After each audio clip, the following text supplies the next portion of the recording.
जी बिस्मिल्लाहिर्रहमानिर्रहीम। Welcome to the कायदा institute medical and science. तो मिडवाइफरी एंड ऑब्स्टेट्रिक में हम लोग पढ़ रहे हैं जी अब normal labour.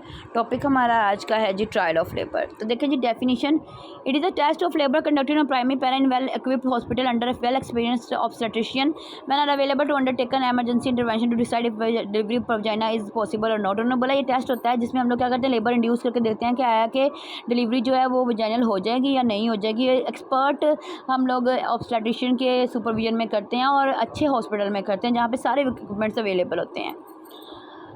It is continued only when foetal and maternal condition are satisfactory. ये तभी करते हैं जब माँ और बच्चे दोनों की कंडीशन जो है सेटिस्फैक्ट्री हो। Indication, minor to moderate contraction of pelvis, यानी कि पेल्विस जो है माइनर या मॉडरेट किस्म की कॉन्ट्रैक्ट है। Engage foetal head in healthy primary gravida to avoid caesarean section, और फिटल एंगेज हो गया प्राइमरी ग्रेविडा में, सिजेरियन सेक्शन हम लोग नहीं कर सकते अगर, तो फिर हम लोग ये रिस्क ले लेते हैं। कॉन्ट्रा इंडिकेशन क्या हो सकते हैं जी, किन सूरतों में नहीं करना। एल्डरली प्राइमरी ग्रेविडा, अगर तो एल्डरली प्राइमरी ग्रेविडा तो हम लोगों ने नहीं करना। बैड ऑब्स्टेटिकल हिस्ट्री, अगर उसकी ऑब्स्टेटिकल हिस्ट्री बैड है तो फिर भी नहीं करना, यानी कि कोई मसला उसको प्रीवियस प्रेगनेंसीज में रहा है। सीवियर प्रीक्लैम्पशिक टॉक्सीमिया, यानी कि पहले भी उसको सीवियर प्रीक्लैम्पशिया था और अब भी उसको सीवियर प्रीक्लैम्पशिया वगैरह है। डिजीज़, जैसे उसको कार्डिक डिजीज़ या हाइपरटेंशन के बीपी हाई होता है या दिल की कोई बीमारी है, तो हम लोगों ने सूरतों में ये ट्रायल ऑफ लेबर नहीं लेना। Duration of trial of labour, if progress is good, अगर तो प्रोग्रेस गुड है, with contraction there is descent of head, dilation of cervix, यानी कि कॉन्ट्रैक्शन के साथ डिसेंट ऑफ हेड हो रहा है और डायलेशन ऑफ सर्विस भी हो रही है। Good foetal and maternal condition, it can be continue, अगर माँ और बच्चे की कंडीशन ठीक है तो हम लोग इसको कंटिन्यू कर सकते हैं। Despite of good contraction there is no descent of head and cervical dilation, या गुड कॉन्ट्रैक्शन के बावजूद जो है ना डिसेंट नहीं हो रहा, यानी कि हेड डिसेंट नहीं हो रहा, सर्वाइकल डायलेशन नहीं हो रहा, तो इसको बोलते हैं सर्वाइकल डिस्टोशिया। सर्वाइकल डिस्टोशिया में क्या होता है जी, presenting part fail to descend, यानी कि प्रेजेंटिंग पार्ट नीचे नहीं आता।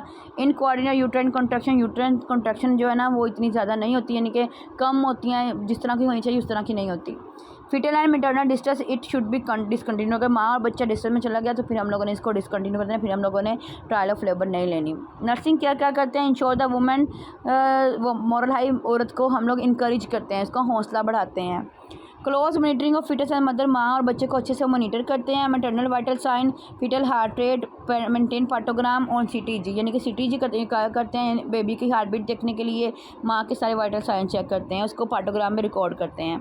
Assessment of effacement and dilatation of cervix कितनी डायलेट होगी, असेसमेंट कितनी हुई है, इसको भी हम लोग असेस करते हैं।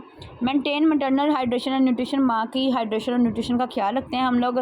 Strict aseptic technique should be observe, और जितनी भी हमने टेक्निक यूज़ करनी है वो एसेप्टिक करनी है, ठीक है, कोई जर्म्स लगना लगे, कोई इन्फेक्शन ना हमें हो ना ही औरत को हमारी वजह से हो। Progress of labour is assessed periodically, और पीरियोडिकली हम लोग क्या करते हैं, हम लोगों ने लेबर की प्रोग्रेस का अंदाज़ा लगाते रहना है। Record any sign of maternal and foetal distress, अगर माँ और बच्चे को कोई डिस्ट्रेस है तो हम लोगों ने फ़ौरन से वो रिकॉर्ड करना है, डॉक्टर को रिपोर्ट करनी है।